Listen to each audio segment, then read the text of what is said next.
大家好，我是龚明明，又见面了。之前我们看了《星际迷航》里的动力系统和立场，和其他作品一样，《星际迷航》也喜欢用隔空操作来表达未来感，差不多每一集都会用到牵引光束和传送光束这样的隔空操作。顾名思义，牵引光束是能隔空将物体从一个位置牵引到另一个位置的技术。这个概念早在1931年的科幻小说《Space Hounds of IPC》就提出来了，但仍然是因为星际迷航而广为人知。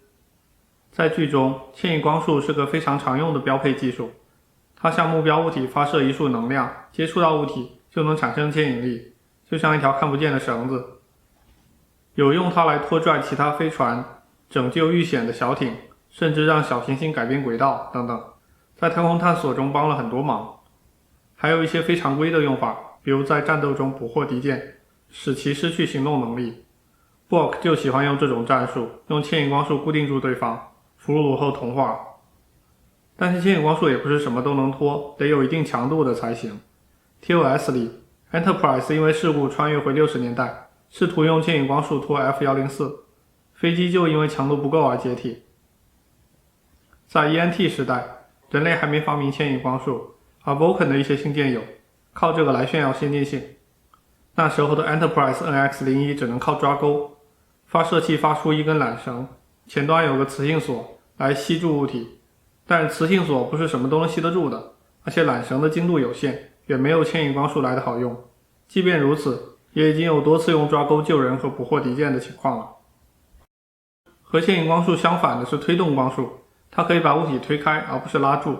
在 TNG 第2集 The Naked Now 中，Wesley 自己做了一个小的牵引光束发生器模型，还能反过来变成推动，成为把物体推开的护盾。在那集的结尾，他把 Enterprise D 的牵引光束反过来，推动一艘空的星舰去挡住超新星抛出的大块内核碎片。不过，不管是牵引还是推动，在剧中使用的时候基本都有个 bug， 忽略了牛顿第3定律。飞船在太空中如果拽一个物体，那么因为反作用力的关系，一定也会被拽向那个物体。解决方法是在启用牵引光束的同时，也必须启用冲量引擎或者推进器，向反方向加速。现实中，推动光束其实好搞，光子虽然没有静止质量，但有动量，所以光本身就有压力。用高强度激光照射真空中的小卫星就能提供推力，光帆也是这个原理。所以理论上真的可以用手电筒把人顶上去，而且也真的是关了手电筒就会掉下来。拿出一手电筒来，拿出一手电棒来，往桌上一搁。哎呀，来，你这顺我这柱子爬上去。那是柱子爬上去，我爬上去，你一关电门，我掉下来呀。但是牵引光束就没有那么简单了。60年代有科学家提出来过引力子的牵引光束。引力子是理论中传递引力的基本粒子，就好像光子是传递电磁力的基本粒子一样。如果能制造一束引力子，让它像光一样照射某个物体，它就不是推开，而是让那个物体感受到强烈的引力，被吸引过来。但目前为止，引力子仍然只存在于理论中，尚未发现，更不用说制造和控制了。到了2010年代，科学家已经可以在实验环境下把显微级别的微粒隔空拖拽。这里不是用引力场，而是用一个环形的拉格朗日高斯激光束，基本就是这样，一个光的管子，周围亮，中间暗。这时候微粒的外圈受光比较多，温度会升高，进而让接触到的空气膨胀，因此微粒会被约束在中间，这就是光涌的原理。这种方法可以达到隔空控制微小的物体，不过没法在太空中使用，因为没有空气。后来还被进一步提升到可以在20厘米的距离内推拉 0.2 毫米大小的东西。前不久还有一个工作来自于青岛科技大学，他们第一次实现了可以作用于较大物体的牵引光束。这个方法利用的是 Knudsen 力。一个物体的两面如果温度不同，周围空气分子撞上物体的时候，热端会因为热传递而得到较高的速度，结果就是给物体一个朝向冷端的动量，也就是使物体受到一个指向冷端的力。在稀薄的空气中，这个力会相对显著，让物体移动起来。无论哪种技术，都只是探索了一下可能的路线，离实用化还有很远的距离，没有几十年下不来。我们再来看看传送光束，这就更有意思了。在星际迷航中，传送光束也称为传送器，简称 beam。在制作 TOS 的时候，因为预算有限，要是从飞船到星球表面需要用小艇的话，道具钱会不够，每一集都得花好几分钟表达小艇起飞降落，似乎也挺无聊。所以编剧就想出了一个东西叫传送器，直接把物体在飞船和星球之间传送，就好像电话和传真一样。后来随着故事的逐渐深入，传送光束的作用越来越多样化，发展出了小艇做不到的一些功能，比如在生死存亡的最后关头把人传送出来，或者穿越表面直接传送到全封闭的地底设施。这个东西很受欢迎，已经渗入了流行文化， Beam me up Scotty 成为家喻户晓的一句话。后来的剧情里面，越来越多关于传送器原理的内容被提出，基本确立了这个虚构设备的工作方式。一共有3个步骤。首先，传送光束会扫描物体，在量子级别把物体拆开，每个量子的信息记录下来，接着有个发射器，负责以光束的形式发射出去。在接收端有个 pattern buffer， 把收到的缓存一下，等内容足够完整之后，重新物质化出物体。至于发射的是什么，不管是编剧还是观众，都可以分为2个派别。第一派叫做物质派，认为原物体被拆开后的物质粒子也跟着信息一起发射出去了，接收端把那些粒子拿来组装。第二派叫信息派，认为只需要发射信息就行了，接收端用本地的物质拿来组装。总的来说，物质派是主流，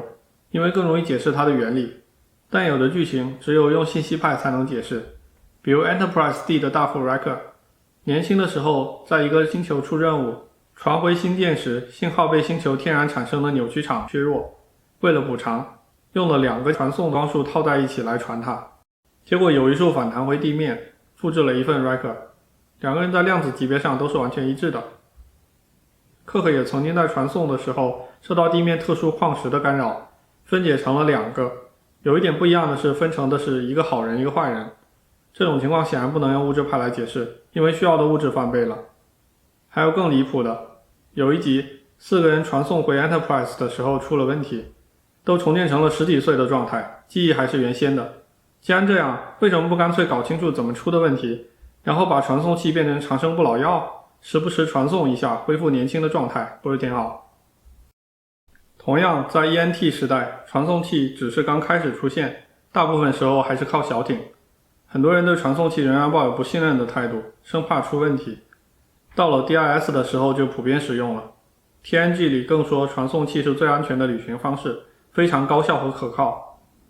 但其实这东西挺可怕，每一次传送都会把原来的人杀死，拆碎了，在目的地产生另一个人。虽然每个粒子的状态都和原先一致，但这2个到底是不是同一个人，没人知道。这是个典型的忒修斯之船的哲学悖论。一般来说，传送需要一个平台，从平台传到其他地方，或者其他地方传到平台。还有一种特别的传送方式，叫做点对点传送，可以从一个地方直接传到另一个地方。TOS 里这个技术还不成熟， Spock 说容易出现卡在墙里的情况，到了几十年后的 TNG 才变成常见的技术。但 DIS 和 SNW 的编剧似乎并不了解，把点对点传送变成非常平常的东西了。这是一个显著的不一致。到了31世纪，连平台都不需要了，传送器集成到徽章里。按照设定，传送光束是可以穿透很厚很厚的物质，在量子级别扫描物体。上一期说到过护盾和外壳极化，传送光束没法穿透护盾，但穿透外壳极化没问题，以至于在 ENT 时代有过海盗通过传送来抢劫 Enterprise 里的物资和人的情况。